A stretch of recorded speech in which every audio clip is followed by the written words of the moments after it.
आज हम अष्टांग हृदय का रक्त पित्त अध्याय जो है वो स्टार्ट करने जा रहे हैं। रक्त पित्त का निदान क्या है और इस रक्त पित्त के कारण, लक्षण, उपशय, अनुपशय ये कौन कौन से हैं, ये सब आज हम इस अष्टांग हृदय के वाचन में जानेंगे। रक्त पित्त का निदान जो बताया गया है उसमें वृषोष्ण तीक्ष्ण कट्वम्ल लवणादि विदाहिभिः कोद्रवोद्दालकैश्चान्यै तद्युक्तैरति सेवितैः, ये संप्राप्ति हो गई। बाद में कुपितम पित्तले पित्तम द्रवम रक्तं च मूर्छते ते मिथस्तुल्य रूपत्वम आगम्य व्याप्नुतस्तनु पित्तम रक्तस्य विकृते संसर्गात् दूषणादपि गंधवर्णानुवृत्तेश्च रक्तेन व्यपरिष्यते, ये कहा गया है। तो अभी इस रक्त पित्त का निदान क्या है?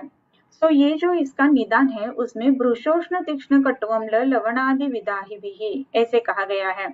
वृष उष्ण, वृष इसका मतलब ऐसा है कि बहुत ज्यादा, इसमें ऐसा नहीं कहा गया है कि थोड़ा सा अगर होता है, ऐसे नहीं है। वृष इसका मतलब है बहुत ज्यादा।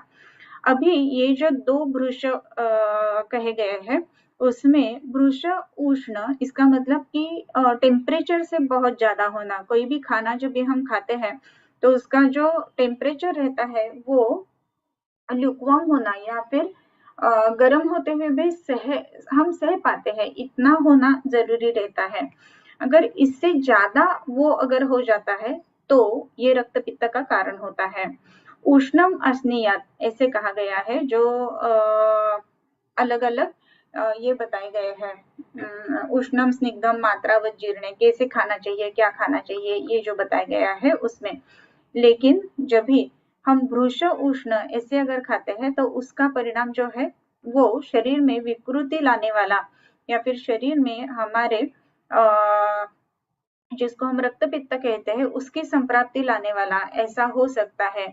और इसी के लिए ये महत्वपूर्ण बात है कि वृष उष्ण ये खाना नहीं लेना चाहिए, उसको निदान जो है वो रक्त पित्त का निदान या हेतु हो सकता है। फिर उसके बाद में वृष का अर्थ और भी एक लिया जाता है कि जिसका उष्ण वीर्य है, यानी टेम्परेचर बहुत ज्यादा है ऐसा नहीं है, लेकिन फिर भी वो जो खाना हम ले रहे उसका गुण उष्ण है। इसका मतलब ऐसा है कि वो वीर्य से उष्ण है। जैसे कि मरीच है, लंका है, जिसको हम मिर्ची कह सकते हैं, लंका इसका मतलब है मिर्ची, ये अगर लिए जाते हैं, या फिर जो मरीच पिप्पली है, या फिर जो हम अलग अलग मसाले यूज करते हैं, वो अगर बहुत ज्यादा क्वांटिटी में खाने आते हैं और जो विशेष करके उष्ण गुण युक्त है, ऐसा अगर बात है तो उसमें जरूर हमें देखना चाहिए कि ये रक्त पित्त का कारण होते हैं। बहुत बार ऐसे बताया जाता है कि ये जो लंका यानी मिर्ची बहुत खाने वाले जो लोग रहते हैं ना, उनको ये तकलीफें बहुत ज्यादा हो जाती है। इसके लिए इवन मूवीज में वगैरह भी देखते हैं कि अरे मिर्ची बहुत ज्यादा खाती है तो उसके कारण ये हो रहा है। ये रक्त पित्त का कारण है। वृष उष्ण ये उसमें बात हमें ऑलवेज ध्यान में रखना जरूरी रहता है। फिर उसके बाद में और भी एक जो आया है वो है वृष उष्ण तीक्ष्ण। तीक्ष्ण अगर हम बहुत ज्यादा सेवन करते हैं तो उसके कारण भी ये हो जाता है कि रक्त पित्त का वो कारण हो जाता है। तीक्ष्ण जब भी हम कहते हैं तो उसका गामित्व जो है वो बहुत ज्यादा है। भेदन तीक्ष्ण ऐसे कहा गया है। ये भेदन करने वाला या फिर जिसको हम गामित्व ज्यादा होने वाला या फिर अंदर जाके तोड़फोड़ करने वाला, जैसे अलग अलग गुण उसके रहते हैं, उसके अनुसार अगर देखा जाए तो तीक्ष्ण गुण वाला खाते समय भी रक्त पित्त का वो कारण बन सकता है। जैसे कि तीक्ष्ण गुण अलग अलग द्रव्यों का रहता है, जैसे मरीच भी तीक्ष्ण है, लेकिन उसमें अगर हम सैंधव छोड़ के जो अलग अलग सॉल्ट्स है वो ज्यादा मात्रा में सेवन करते हैं तो वो भी एक रक्त पित्त का निदान होते हैं। इसके लिए पानी पूरी ये चीज ज्यादा खाना ये भी रक्त पित्त का कारण हो सकता है, ये होता है। तीक्ष्ण लेना गुण से। फिर कटु अम्ल, कटु इसका मतलब है तीखा, बहुत ज्यादा अगर तीखा खाया जाता है तो उसके कारण जरूरी रक्त पित्त का निदान हो जाता है। बहुत ज्यादा तीखा नहीं खाना है, उसके साथ में ही बहुत ज्यादा अम्ल भी नहीं खाना है। अगर हम अम्ल गुण युक्त पदार्थ ज्यादा सेवन करते हैं, तो उसके कारण भी हमें ऐसा देखने के लिए मिलता है कि पेशेंट जो है वो रक्तपित्त में लैंड अप हो जाते हैं। अम्ल क्या है? सो अम्लोग्नि दीप्तिकृत स्निग्धो हृदय पाचन रोचनः उष्ण वीर्यः। अम्ल रस जो है वो उष्ण वीर्य का रस है और इसी के कारण बहुत ज्यादा मात्रा में अगर हम रक्तपित्त कारण यानी रक्तपित्त निदान करने वाले अम्ल रस अगर सेवन करते हैं तो उसके कारण भी रक्तपित्त हो जाता है।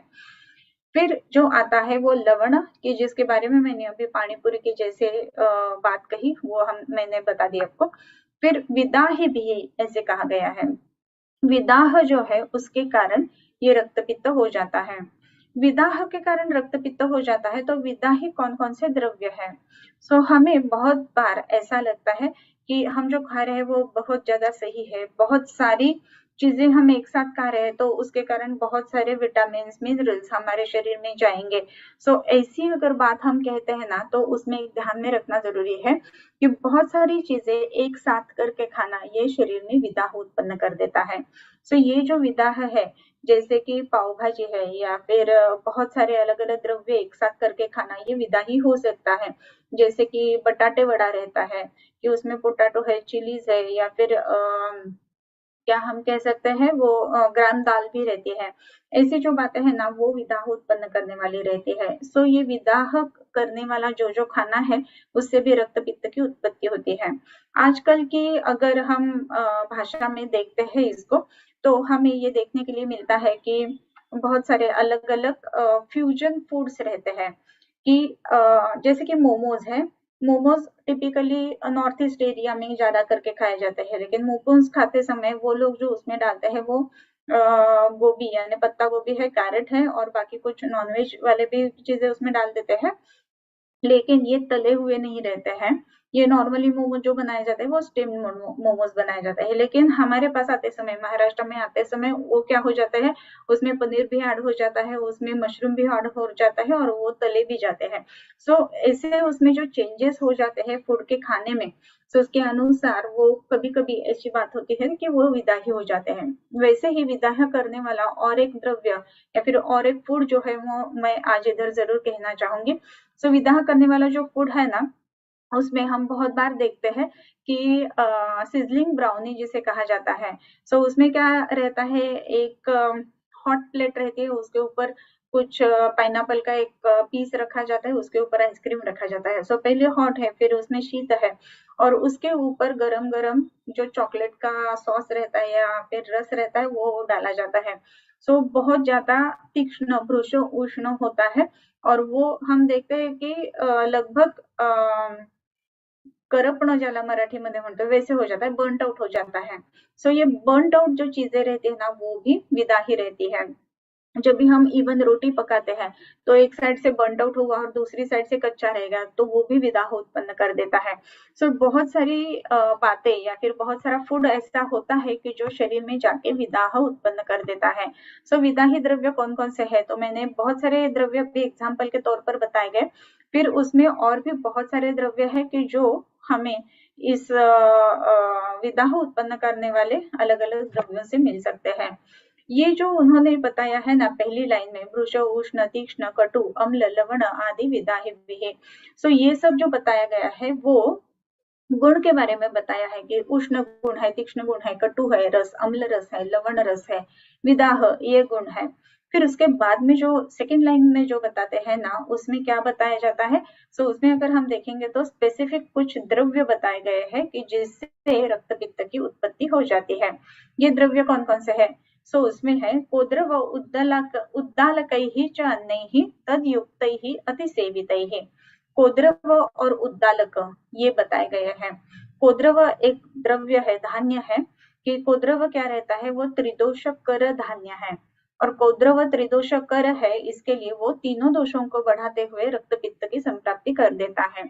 सो कोद्रव किसमें मिलता है? आजकल हमें कोद्रव देखने के लिए नहीं मिल रहे हैं, लेकिन कोद्रव किधर रहते हैं?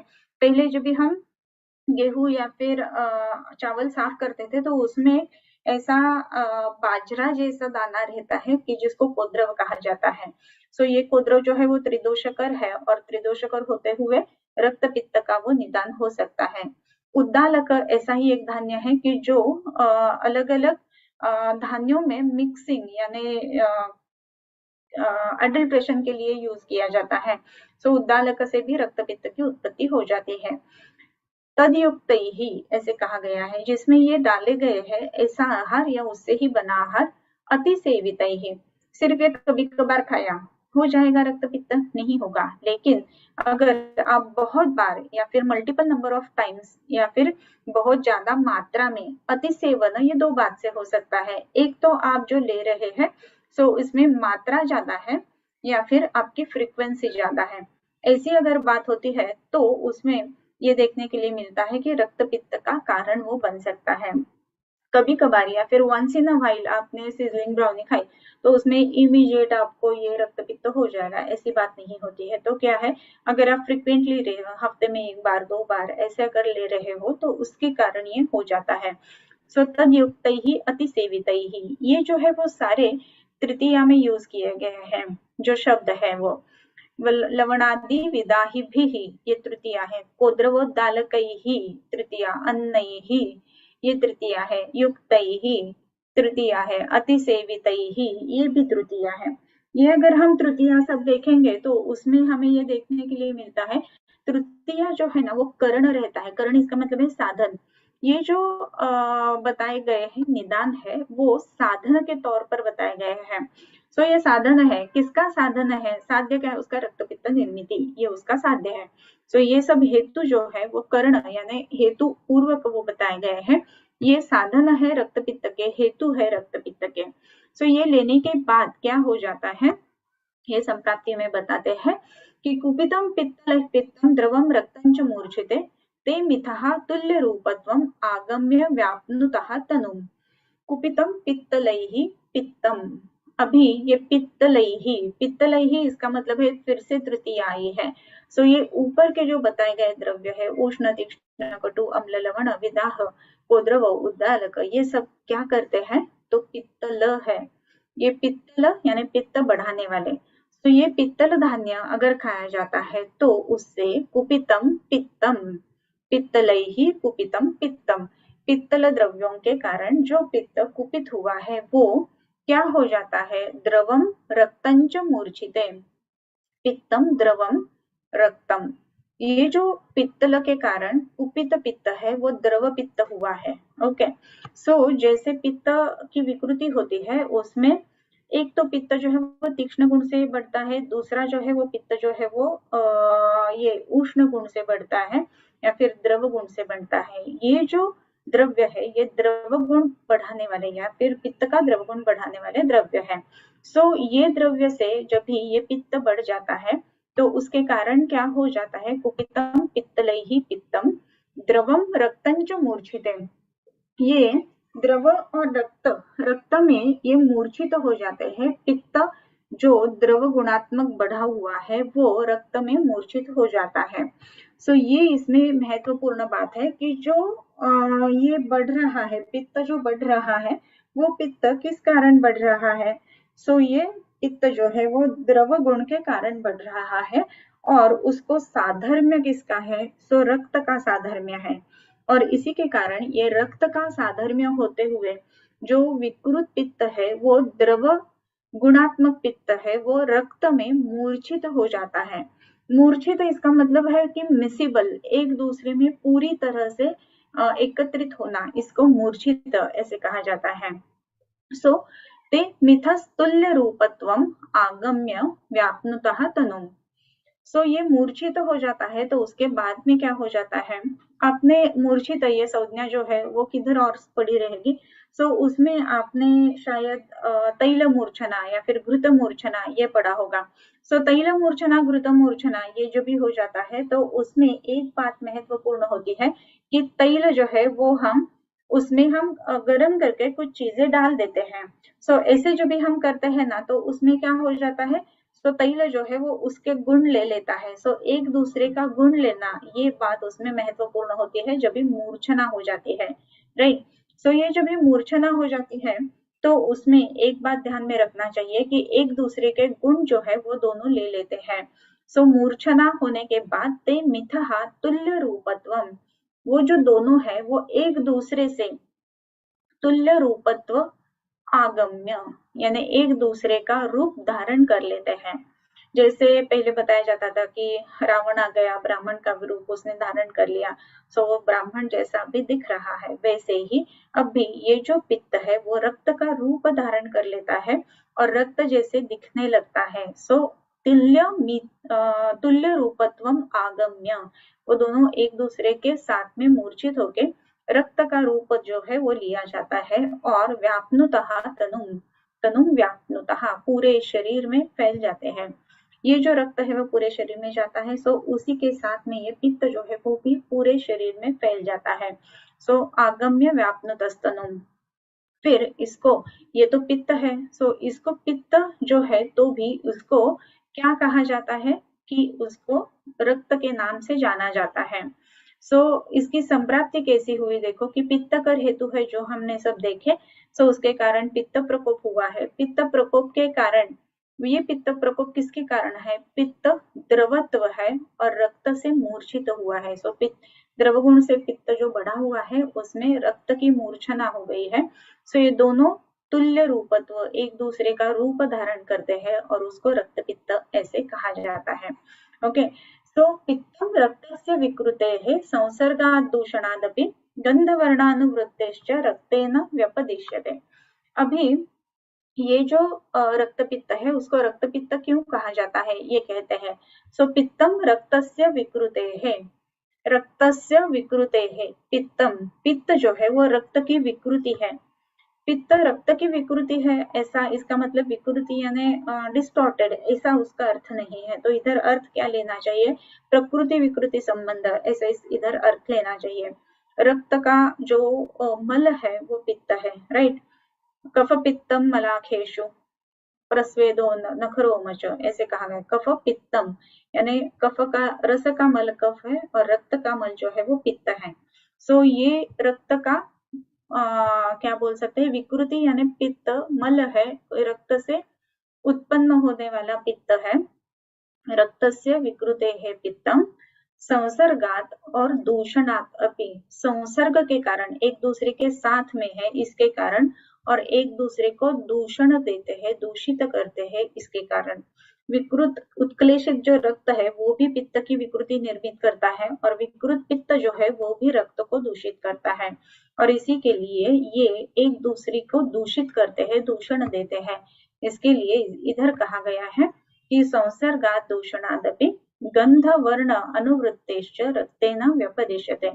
ये कैसे दिख रहे हैं, गंध वर्ण अनुवृत्ति रक्तेन व्यपदिश्यते, रक्त से इनका व्यपदेश किया जाता है। क्यों, इसका कारण है कि गंध और वर्ण जो है वो रक्त जैसा दिखता है, इसी के लिए। वास्तविक में वो रक्त नहीं है, वो पित्त है।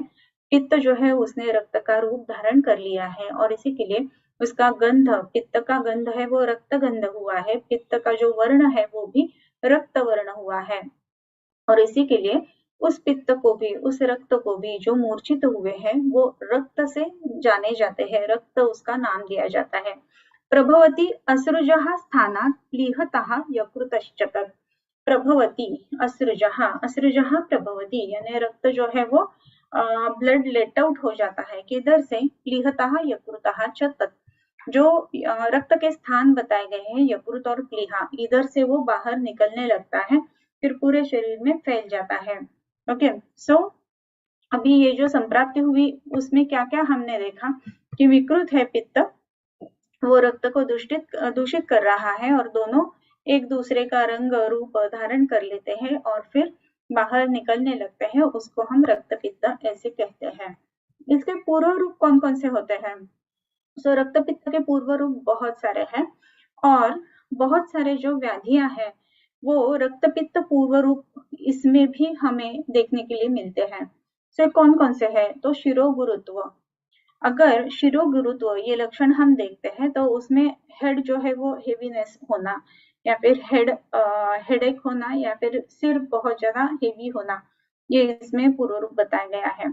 और जो हम आजकल इन्फार्क्ट वाले या फिर जो CVA जिसे हम बोलते हैं कि सेरेब्रोवास्कुलर एक्सीडेंट्स, ये जो पेशेंट्स हम देखते हैं उसमें भी हेड बहुत ज्यादा हेवी होना, ये बात देखने के लिए मिलती है। सो ये रक्त पित्त का पूर्व रूप है, ये इग्नोर नहीं होना चाहिए, ये बात इंपॉर्टेंट है। सो ये देखना चाहिए कि शिरो गुरुत्व ये उसमें देखने के लिए मिलता है। अरुचि ही, बहुत ही भूख भूख या फिर रुचि नहीं लगना अन्न में। शीतेच्छा, बहुत ज्यादा ठंडा चाहिए ऐसे लगता है। सो शीत इच्छा हमेशा होती है, सो उसको शीतेच्छा।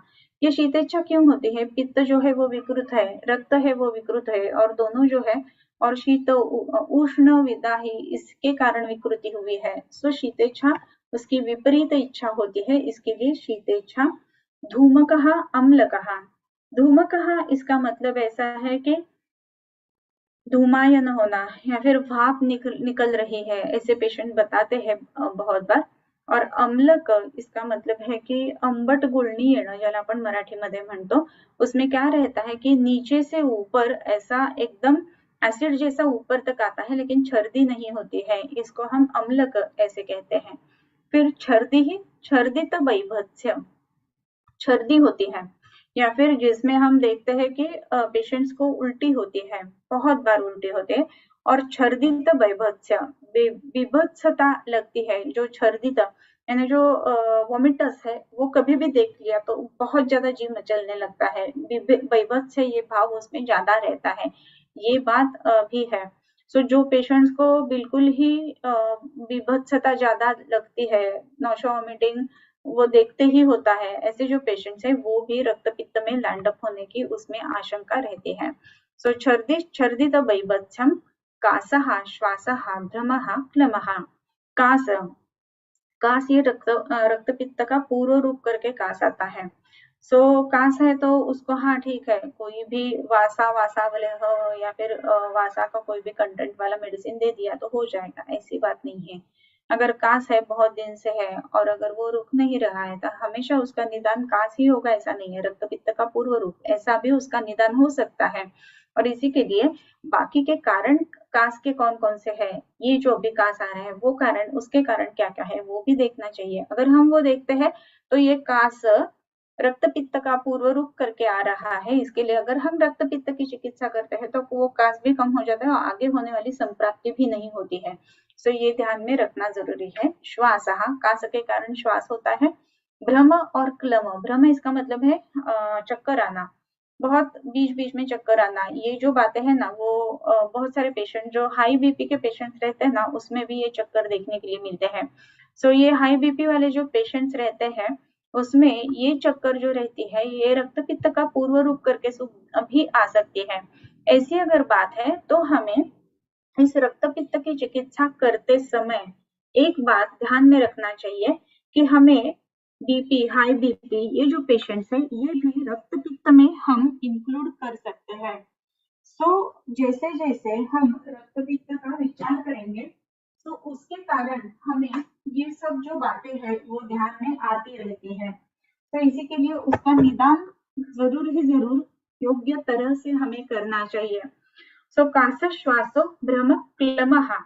क्लम कहते हैं तो बहुत ज्यादा थकान आना, जैसे कि बहुत ज्यादा थकान जब भी हो जाती है तो पेशेंट्स कहते हैं कि बहुत ही ज्यादा कुछ भी नहीं करते हुए भी थकान आ जाती है, उसको क्लम कहा जाता है। एक आपको होमवर्क दे रही हूँ कि क्लम जो है उसका शब्द आयुर्वेदीय शब्दकोश जो है उससे निकालना है और उसकी व्याख्या लिख के रखना है। ओके, उसके बाद में जो शब्द आता है वो है लोह लोहित मत्स्याम गंधास्यत्वम स्वरक्षयः। गंध आस्यत्व, आस्य आपके मुंह को जो स्मेल आता है या फिर हम जिसको बैड ब्रीथ नॉर्मली कहते हैं वो कैसा आस्यत्व है, लोह लोहित मत्स्य आम गंध, लोह गंध, लोहित गंध, मत्स्य गंध, आम गंध, आस्यत्व। अभी लोह गंध ये अगर कहते हैं तो टिपिकल जिसको मेटालिक टेस्ट कहते हैं वो पेशेंट्स बताता है कि नहीं मुंह में मेटालिक टेस्ट आ रहा है। लोहित गंध यानी रक्त जैसा, लोहित इसका मतलब है रक्त, रक्त का जैसा स्मेल वो पेशेंट जो है उसके मुंह को आता है। या फिर मत्स्य गंध, आपने सबने जो कोळीवाड़ा रहता है उधर मत्स्यगंध तो लिया ही होगा। सो मत्स्यगंध जब भी रहेगा तो बहुत इरिटेटिंग नॉशिएटिंग रहता है। सो वैसी स्मेल उस पेशेंट के मुंह को आती है। और आम गंध सामता होने के कारण जैसे जो जो गंध रहते हैं वो गंध पेशेंट्स के मुंह को आते हैं। सो लोह लोहित मत्स्याम गंध आस्यत्वम। और एक बात आई है वो है स्वर क्षय। स्वर का क्षय होता है, आवाज जो है वो बैठी जाती है। सो इसमें हमें देखना है कि ये रक्तपित्त का पूर्व रूप है और उसी के कारण ये सब हो रहा है। ऐसी अगर बात है तो हमें जरूर ही जरूर क्या करना है, निदान जो है वो रक्तपित्त करके पित्तघ्न चिकित्सा और रक्तपित्तघ्न चिकित्सा स्पेसिफिक करनी है। ऐसे अगर हम करते हैं तो उसका परिणाम जो है वो पेशेंट्स के ऊपर कास बहुत अच्छी तरह से कम होने में आ जाता है। नहीं तो बहुत बार क्या होता है कि प्रोडक्टिव कफ नहीं है, कास है, तो हम अगर मेडिसिन देते हैं तो जो कास है वो ड्राइनेस के कारण कभी कभी बढ़ जाती है। अगर हम ड्राइनेस कम करते हुए जाते हैं तो बहुत बार ऐसा होता है कि कफ जो है वो ज्यादा बढ़ जाता है। सो कफ और रुक्षता और स्नानता ये इसके बारे में देखना चाहिए। सो ये सब ध्यान में रख के हमें पेशेंट्स को बताना है। बहुत सारे छोटे बच्चों में भी रक्तपित्त का पूर्व रूप करके कास देखने के लिए मिलता है। आजकल चिप्स वगैरह बहुत ही ज्यादा इजीली अवेलेबल होते हैं। जाते समय बच्चे भी बहुत ज्यादा जिद करते हैं, बहुत सारे एड्स देखे हुए रहते हैं और इसी के कारण लवण यानी सॉल्टी इंटेक बहुत ज्यादा आजकल के बच्चों का होता है। सो अगर ऐसी बात है और कुछ ऐसे नमक भी है कि जो अच्छे नहीं होते हैं शरीर के लिए, उसमें कुछ जो चाइनीज प्रोडक्ट्स रहते हैं जिसमें जो सोडियम मोनोसोडियम ग्लूटामेट रहता है, उसमें ये वैधानिक इशारा भी दिया होता है, not good for pregnant ladies and small kids वगैरह ऐसा लिखा हुआ रहता है, फिर भी बच्चे ले लेते हैं। तो इसमें क्या हो जाता है कि रक्तपित्त की संप्राप्ति हो जाती है। सो छोटों बच्चों में भी रक्तपित्त नहीं होगा ऐसी बात आजकल नहीं है। सो इन सब के ऊपर ध्यान में रखकर चिकित्सा करना ये बात बहुत ज्यादा जरूरी है। सो लोह लोहित मत्स्याम गंधास्यत्वं स्वरक्षया। उसके बाद में जो वर्ड आते हैं वो है रक्त हरिद्र हरित वर्णता नयनादिषु। नयन आदिषु रक्त हरिद्र हरित वर्णता। जो हमें ये मालूम रहता है, डिसीजेस मालूम रहते हैं कि जिसमें कलर चेंज होता है, उसमें एक तो पांडु है और भी है जो वो है कामला। लेकिन हम भूल जाते हैं कि इसमें भी ऐसे ही कहा गया है कि रक्त हरिद्र हरित वर्णता नयन आदिशु। जनरली जो वर्ण हम देखते हैं वो त्वचा के ऊपर देखते हैं और इसमें भी देखते हैं, स्क्लेरा पर भी देखते हैं, राइट। सो स्क्लेरा में अगर येलो टिंच है तो हम कामला के एंगल से सोचते हैं। अगर कोई भी म्यूकोसा है वो पैलोर है तो उसमें हम पांडु के एंगल से सोचते हैं। कामला है, कुंभ कामला है, हलिमक है। लेकिन और भी कुछ व्याधि यानी रक्तपित्त जैसे व्याधि ऐसे है कि जिसमें ये कलर चेंज बताया गया है। ये कौन कौन से कलर आते हैं, तो रक्त हरिद्र हरित, रक्त यानी रेडनेस, बहुत ज्यादा आईज रेड होना, ये जो बात है ये भी इसमें हम देख सकते हैं कि आईज रेड होते हैं तो रक्तपित्त का पूर्व रूप हो सकता है। जो पेशेंट्स जनरली लीकर ज्यादा लेते हैं सो उसमें भी रेडनेस ऑफ आई देखने के लिए मिलता है कि जो बाद में जाके बहुत बार रक्तपित्त में लैंड अप हो जाते हैं। सो रक्त हरिद्र वर्णता यानी येलोइश टिंच बढ़ जाती है रक्तपित्त में भी। तो पेशेंट जब भी आता है और बैठता है ना, उसके जो प्रभा रहती है उसमें भी ये पीत वर्णता महसूस हम कर सकते हैं। सो ये बात है, रक्त हरिद्र और हरित भी कहा गया है। ग्रीनिश टिंच रहती है पेशेंट के पूरे शरीर के ऊपर। सो ये क्यों आते हैं रक्त या फिर हरित वर्ण। सो इसका कारण ये है कि रक्त और पित्त ये जो दोनों है, सो पित्त के ये सब अलग अलग वर्ण है कि जो हमें पांडु में भी मिलते हैं, कामला में भी मिलते हैं और रक्त पित्त में भी मिलते हैं। सो ये इग्नोर नहीं करना चाहिए, ये बात ध्यान में रखना जरूरी है कि रक्त हरिद्र हरित वर्णता नयनादिषु नील लोहित पीतानाम वर्णानाम अविवेचनम। वर्णानाम अविवेचन, विवेचन इसका मतलब है अलग अलग जान लेना। यानी नील है, लोहित है, पीत है। नील इसका मतलब है कि जो डार्क कलर या फिर ब्लू कलर हम कहते हैं। फिर लोहित रेड कलर और जो है वो पीत यानी येलो, यानी रेड और येलो इसका अलग अलग ज्ञान होना।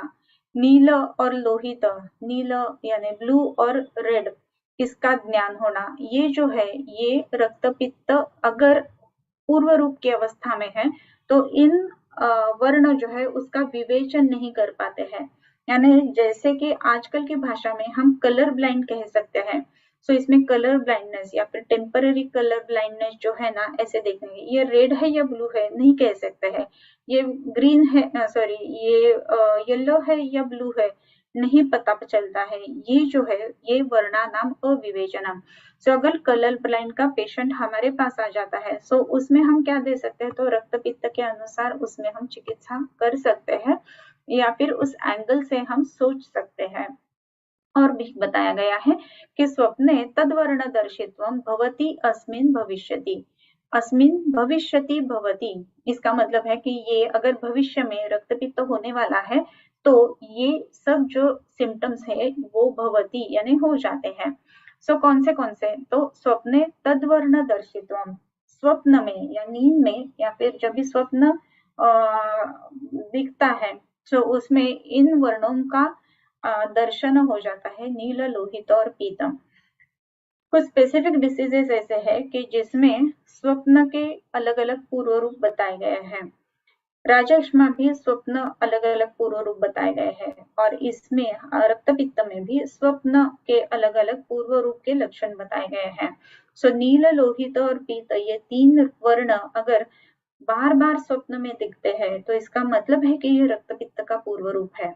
सो ये भी जान लेना जरूरी है। स्वप्न विशेष जिसे हम कहते हैं वो पेशेंट्स को पूछना, ये बात बहुत ही इंपॉर्टेंट रहती है रक्तपित्त का निदान करते समय।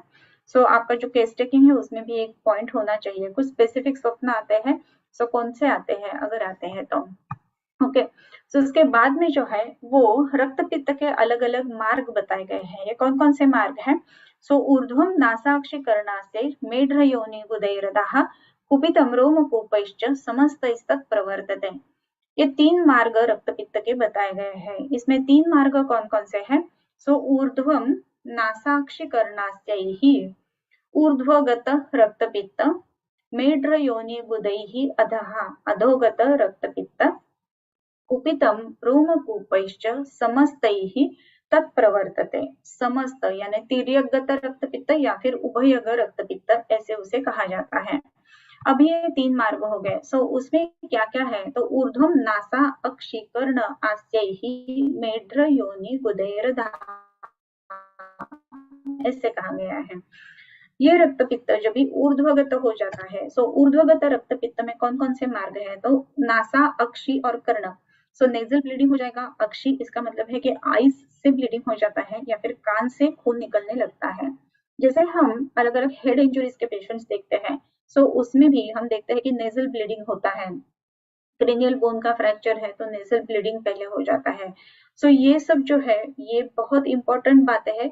नेजल ब्लीडिंग है तो हाँ हाँ ठीक है अपने आप बंद हो जाएगा, इतना इग्नोर करना नहीं है उसमें। एक इसमें केस में जरूर बता दूंगी।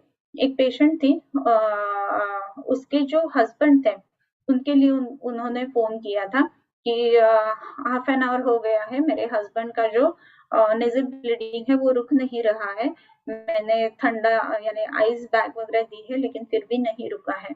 सो उस समय उसको मैंने बोला कि ये जो है ना ये रक्तपित्त हो सकता है, इसके लिए सीटी वगैरह करना जरूरी रहेगा। सो आप पहले सीटी करवाओ जाओ और सीटी करवा के ले आओ। तो उसमें जो इन्फार्क्ट है यानी इंट्राक्रेनियल हिमरेज है वो उसमें देखने के लिए मिला था और फिर पेशेंट जो है वो बहुत जल्दी ट्रीट हो गई, इसके लिए कॉम्प्लिकेशन में लैंड अप नहीं हुई। सो नेजल ब्लीडिंग है इतने हल्के में नहीं लेना है। वैसे ही अगर टेम्पोरल बोन जो है उसका फ्रैक्चर हो जाता है तो कान से ब्लीडिंग हो जाता है। अगर बाकी जो क्रेनियल बोन्स है उसके फ्रैक्चर से या फिर उसमें रक्तपित्त की संप्राप्ति है तो ये अलग अलग ऊर्ध्वगत रक्तपित्त हमें देखने के लिए मिलता है।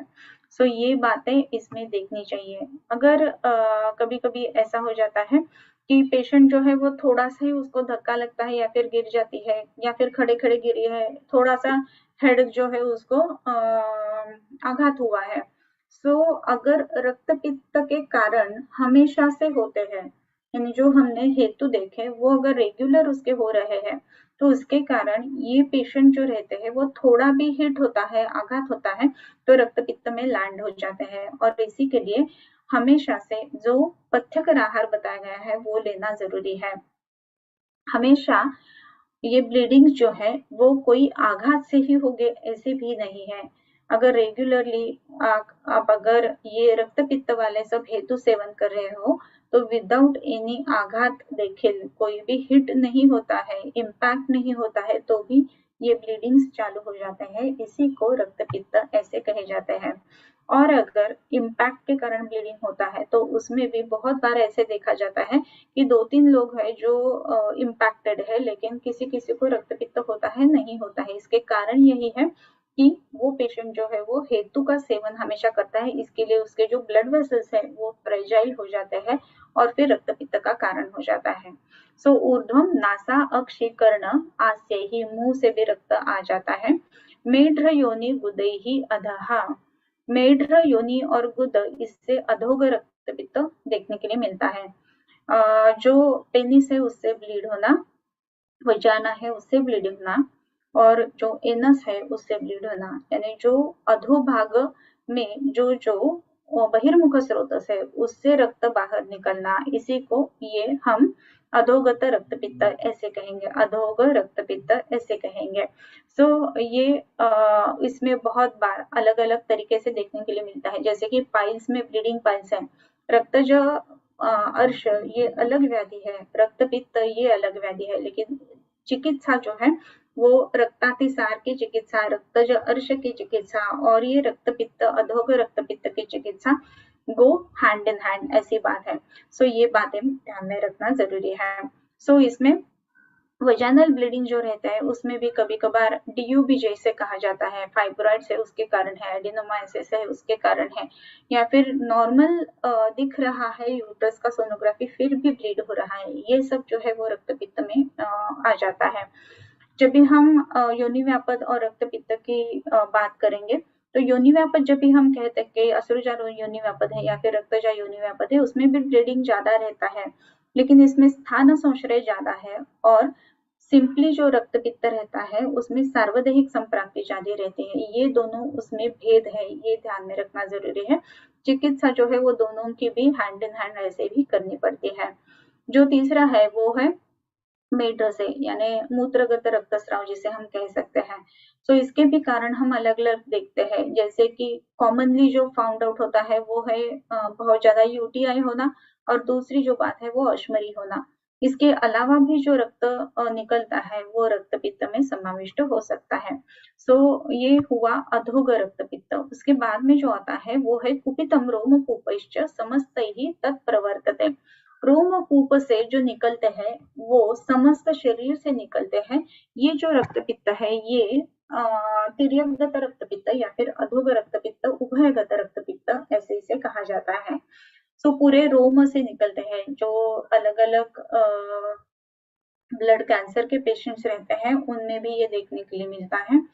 कभी कभी ऐसी भी बात है कि जिसे हम पेटिशियल हेमरेजिक पैचेस कहते हैं वो भी इसमें देखने के लिए मिलता है, जैसे कि डेंगू के पेशेंट्स रहते हैं उसमें भी ये रक्तपित्त जैसे सिम्टम्स, रोमकूप से प्रवर्तित होने वाला रक्त जिसे हम पेटिशियल पैचेस कहते हैं वो देखने के लिए मिलता है।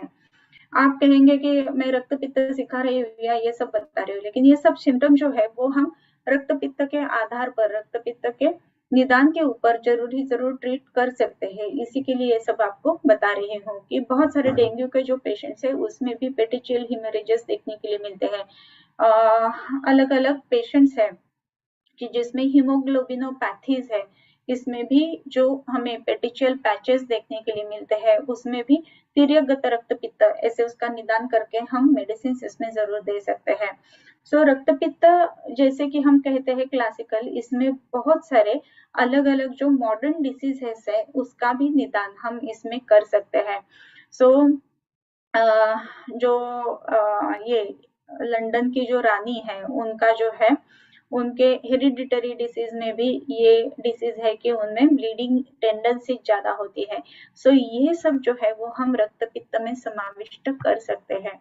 इसका मतलब ऐसा नहीं है कि पेटिशियल पैचेस इज इक्वल टू रक्त पित्त या फिर गुदगत रक्तस्राव इज इक्वल टू रक्त पित्त, लेकिन ये रक्त पित्त है वो बहुत ज्यादा व्यापक है। इन सबको व्याप्य करके व्यापक होके वो सिम्टम्स अलग अलग दिखाता है। सो एक बार रीड आउट करते हैं। ऊर्ध्वम नासाक्षीकरणासे मेढ्रयोनि गुदैरतः कुपितं रोमकूपैश्च समस्तैस्तत् प्रवर्तते। अभी इसमें साध्यासाध्यत्व बताते हैं। क्या साध्यासाध्यत्व है? सो इसमें जो बताया जाता है वो है ऊर्ध्वम साध्यम कफाति अस्मात् तद विरेचन साधनम बहुऔषधं च पित्तस्य विरेको हि वरौषधम अनुबंधी कफो यश्च तस्य तत्रापि शुद्धिकृत कषाया स्वादयोप्यस्य विशुद्ध श्लेष्मणो हिताः किमु तिक्तः कषाया वा ये निसर्गात् कफापहाः। अभी ये जो ऊर्ध्वग रक्त पित्त है वो साध्य है ऐसे कहते हैं। ऊर्ध्वम साध्यम अस्ति, अस्ति ये अध्यारूप है उसमें। ऊर्ध्वग रक्त पित्त जो है वो साध्य है, और ये साध्य क्यों है? कफात, ऊर्ध्वग रक्त पित्त कफ के अनुबंध से होता है। सो जब ये रक्त पित्त होता है उसमें तो पित्त रहेगा ही, लेकिन पित्त के साथ में जब कफ आ जाता है, कफ का अनुबंध होता है, उसके कारण ये कफ के अनुबंध के कारण ये जो रक्त पित्त है वो ऊर्ध्वग रक्त पित्त हो जाता है। ये ऊर्ध्वग रक्त पित्त जो है वो साध्य है। इसका कारण क्या है? सो ऊर्ध्वग रक्त पित्त कफ के कारण है। तद विरेचन साधनम, ओके। अभी क्या है? विरेचन अगर हम देते हैं रक्त पित्त में, इसका कारण क्यों है? ऊर्ध्वग है तो उसमें विरेचन देना है। इसका ये सूत्र है कि प्रतिमार्गम च हरणम रक्त पित्ते विधीयते। जो रक्त पित्त हो रहा है सो उसकी दिशा बदलना, उसकी गति बदलना, ये उसकी प्रमुख चिकित्सा है। सो इसमें अगर ऊर्ध्वग रक्त पित्त है सो उसकी दिशा, उसकी गति बदलना, इसका मतलब है उसको अधोग करना। सो वात को अधोगामी करने के लिए क्या दिया जाता है? तो विरेचन दिया जाता है, राइट। सो इसी के लिए ऊर्ध्वम साध्यम कफादि अस्मात् तद विरेचन साधनम, हम उसमें विरेचन दे सकते हैं। और भी है, शब्द में एक एक बताती हूँ। बहुऔषधं च पित्तस्य, पित्त के औषध बहुत ज्यादा है। इसका मतलब क्या है वो मैं आपको बताती हूँ दूसरे स्लाइड में। विरेको ही वरौषधम, विरेचन ये उत्तम औषध है। अभी देखिए इधर, तो हेतु क्या है? कफ है रक्त पित्त के साथ में, चिकित्सा जो बताई गई है विरेचन है। विरेचन साध्य अगर ये व्याधि है तो उसमें अगर हम देखते हैं तो विरेक साध्या गुलमार्शो, इसमें जो कहा गया है उसमें कामला भी है, प्लीह भी है, और प्रतिमार्ग हरण, ये जो अभी मैंने सूत्र बताया वो है। सो विरेचन करने से क्या हो जाता है? कामला, प्लीह, ये भी व्याधियां अच्छी हो जाती है, उसकी ये चिकित्सा है। और भी उसमें एक बात मैं जरूर कहना चाहूंगी कि हम जब भी विरेचन की बात कहते हैं, तद्वद विरेचनम पित्ते विशेषेण दुआमय, क्या बोल सकते हैं? तो विरेचन किसके लिए किया जाता है? तो पित्त के लिए प्रमुख चिकित्सा है, लेकिन उससे कफ की भी चिकित्सा हो जाती है। सो इसमें वमन किसमें दिया जाता है? कफे विदध्यात वमनम संयोगे वा कफोल्बणे तद्वद विरेचनम पित्ते। सो इसका मतलब ऐसा कि पित्त जो है वो जब भी हम पित्त निकालने के लिए विरेचन देते हैं तो उसमें कफोल्बण यानी कफ का उसमें अगर संसर्ग है तो कफ की भी चिकित्सा विरेचन हो जाती है। सो इसमें विरेचन ये चिकित्सा रक्त के लिए, पित्त के लिए और कफ के लिए भी उपयुक्त है। ये एक उसका कारण हो गया। दूसरा कारण जो है वो बहुऔषधं च पित्तस्य ऐसे कहा गया है। अभी पित्त के बहु औषध है, इसका मतलब क्या है वो मैं बताती हूँ कि कफग्न रस कौन कौन से है? तिक्त उष्ण कषायाणाम, ये जो है वो कफग्न रस है, कफ को कम करने वाले रस है। पित्तघ्न रस कौन कौन से है? सब कषाय, तिक्त और मधुर, ये कषाय तिक्त मधुरा पित्तम, राइट। तत्राद्या मारुतम घ्नति त्रयस्तिक्तादय कफम कषाय तिक्त मधुराः पित्तम शमयति। सो पित्तघ्न रस कौन कौन से हुए? कषाय, तिक्त और मधुर हो गए। सो इसमें पित्तघ्न और कफघ्न, इसमें कॉमन क्या क्या है? सो इधर कषाय है, इधर भी कषाय है, राइट। इधर तिक्त है, इधर भी तिक्त है। उष्ण इसका मतलब लवण, और मधुर ये डिफरेंट डिफरेंट है। सो इसमें दो रस आ गए कि जो कफ पित्तघ्न रस है, इसमें है तिक्त और कषाय। सो तिक्त और कषाय द्रव्य से अगर हम इसमें विरेचन देते हैं, विशेषतः तिक्त द्रव्य से विरेचन दिया जाता है, तो ये ऊर्ध्व का रक्त पित्त है वो साध्य हो जाता है, और इसी के लिए ये कहा गया है कि ऊर्ध्वम साध्यम। ओके, सो ऊर्ध्व का रक्त पित्त क्यों साध्य है? एक तो विरेचन ये उसका चिकित्सा है, दूसरी बात जो है वो उसमें ज्यादा द्रव्य उपलब्ध है, और पित्तस्य बहुऔषधं पित्तस्य वीरेको ही वरौषधम, पित्त का विरेचन ये उत्तम औषध है, और उसके साथ में कफ का भी शमन हो जाता है। अभी जब भी हम रक्त पित्त की चिकित्सा करते हैं तो पित्त शमन चिकित्सा ये तो इसका मेन हमारा फोकस रहेगा, लेकिन उसके साथ में भी वो चिकित्सा जो है वो कफ को विरोधी नहीं होती है, जो हम रक्त पित्त की चिकित्सा विरेचन करते हैं तो, राइट। सो रक्त पित्त प्रतिमार्ग हरण ये तो ऊर्ध्व रक्त पित्त में जो भी विरेचन देते हैं तो हो गया। दूसरी बात है कि विरेचन करने से कफ की भी चिकित्सा हो जाती है, कफ को भी वो विरोधी नहीं है। तीसरी बात है कि कफघ्न और पित्तघ्न ऐसे द्रव्य जो है वो हमें ज्यादा मिल जाते हैं, जैसे कि तिक्त, और ये हमने अभी देख लिए। ओके, सो ये कॉमन ड्रग्स जैसे कह सकते हैं वो बहुत ज्यादा मिल जाते हैं, इसके लिए ये विरेको ही वरौषधम। अनुबंधी कफो यश्च तस्य तत्र तस्यापि शुद्धिकृत, जो अनुबंध कफ है वो विरेचन से उसकी भी शुद्धि हो जाती है। विरेचन जब भी हम देते हैं तो विरेचन के समय क्या क्या बाहर निकलते हैं, तो पहले तो है वो मल निकलता है, फिर पित्त निकलता है, फिर उसके बाद में जो है वो कफ निकलता है, और कफ जो है वो उसका शुद्धि होना ये विरेचन से भी पॉसिबल हो जाता है। इसके लिए अनुबंधी कफो यह च, यानी जो अनुबंध करके कफ है वो भी उसमें विरेचन से शुद्ध हो जाता है। कषायाः स्वादयः अपि अस्य विशुद्ध श्लेष्मणो हिताः। अभी इसमें हमने कषाय यानी अलग अलग कषाय बघितले, तो उसमें क्या है स्वादयः अपि, अगर हम मधुर भी देते हैं तो भी प्राकृत जो कफ है उसके लिए मधुर हितकर है ही। सो पित्तघ्न रस जो है वो कषाय है, तिक्त है और मधुर है, इसमें से तिक्त और कषाय ये दोनों कफ को भी कम करेंगे, पित्त भी कम करेंगे। सो पित्तघ्न रस जो है वो ये दो कफ के लिए भी हितकर है। और अगर मधुर रसात्मक भी हम औषध पित्त शमन के लिए इधर यूज करते हैं तो क्या हो जाता है, विशुद्ध श्लेष्मणो हिताः स्वादयः अपि कषायाः। अगर हम मधुर रस यूज करते हैं ऊर्ध्वग रक्त पित्त में तो भी कफ नहीं बढ़ता है, क्योंकि अगर विशुद्ध श्लेष्मण यानी विशुद्ध कफ है तो उसके लिए भी स्वादु यानी जो मीठे रस के जो द्रव्य है वो हितकर होते हैं, जैसे कि यष्टि मधु है। यष्टि जो है वो हिमा स्वादवी ऐसे कहा गया, यष्टि हिमा स्वादवी नेत्रिया वगैरह है, राइट। सो यष्टि मधु है, मधुर रसात्मक है, लेकिन कफ के लिए उपयुक्त है या नहीं है, तो है। इसका कारण यही है कि एक बार जो श्लेष्मण यानी कफ शुद्ध होता है तो उसके लिए ये मधुर रसात्मक द्रव्य जो है वो भी हितकर रहते हैं। इसी के लिए ये जो रक्तपित्त ऊर्ध्व का रक्तपित्त है वो साध्य रक्तपित्त है। किमु तिक्ता कषाया वा ये निसर्गात कफापहा, यही लाइन आई है कि इधर जो हम मधुर रस जो कफ को बढ़ाने वाला है वो भी हितकर रहता है श्लेष्मणहा के लिए, तो तिक्त और कषाय रस का तो क्या कहेंगे, जो निसर्गात कफापहा, निसर्ग से ही ये तिक्त और कषाय ये दोनों जो है वो कफघ्न रस है। इसमें पित्तघ्न रस में एक ही बचा मधुर, और वो मधुर भी विशुद्ध श्लेष्मा के लिए हितकर है, और इसी के लिए ऊर्ध्वग रक्त पित्त ये साध्य रक्त पित्त कहा गया है। ओके, तो मेरे ख्याल से आपको मालूम हुआ रहेगा, लेकिन फिर भी एक बार पूरा श्लोक पढ़ते हैं। ऊर्ध्वम साध्यम कफात कफात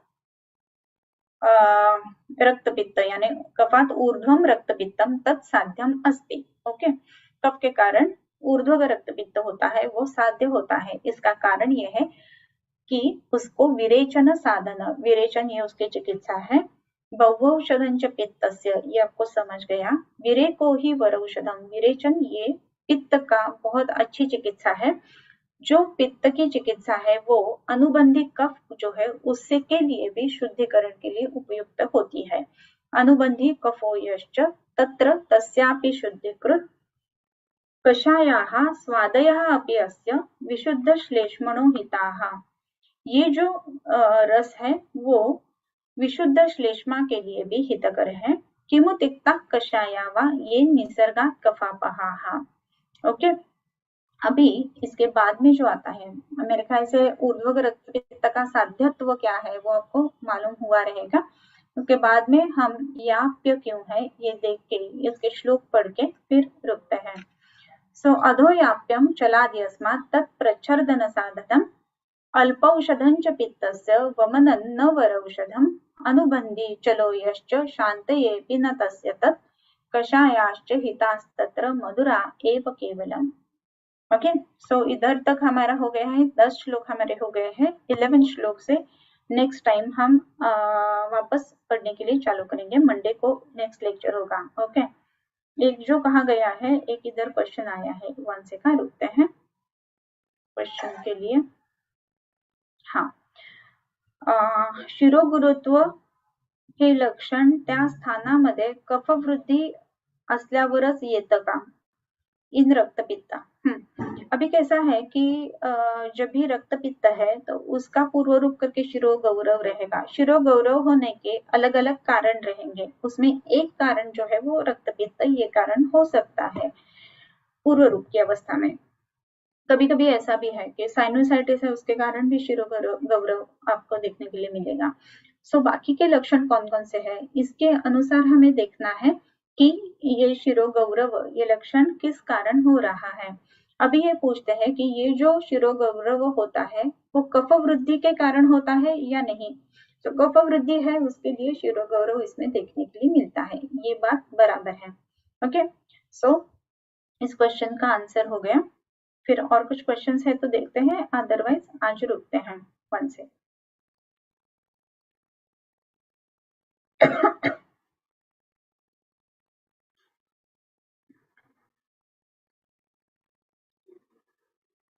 हाँ, और भी एक क्वेश्चन आया है, एक सेकंड।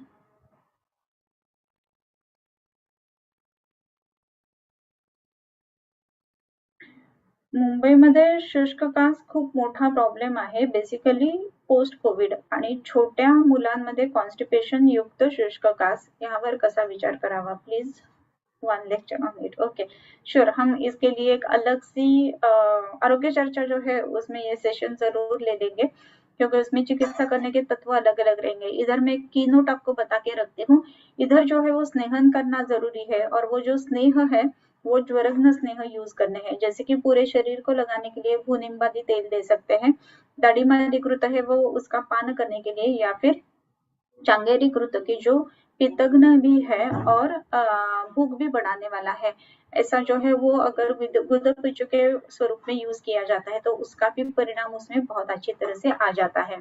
सो इस तरीके से हम इसमें सोच सकते हैं।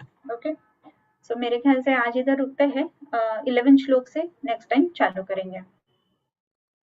किं बहुना तुमचे केले धर्म कीर्तन हे सिद्धी गेले, तेथ माझे जीवरले पायीकपणा आता विश्वात्मके देवे, येणे वाग्यज्ञे तोषावे तोषोनी मच द्यावे पसायला नाही, जे खळांचे व्यंकटी सांडव तया सत्कर्मी रती वाढो, भूता परस्परे पडो मैत्र जीवांचे दुरितांचे तिमिर जावो, विश्वस्वधर्म सूर्ये पाहो, जो जे वांछील तो तेला हो प्राणिजात, वर्षत सकळ मंगळी ईश्वर निष्ठांची मांदियाळी, अनवरत भूमंडळी भेटतू भूता, चला कल्पतरूंचे आरव, चेतना चिंतामणींचे गाव, बोलते जे अर्णव पीयूषांचे, चंद्रमे जे अलांछन, मार्तंड जे तापहीन, ते सर्वाही सदा सज्जन सोयरे होतु,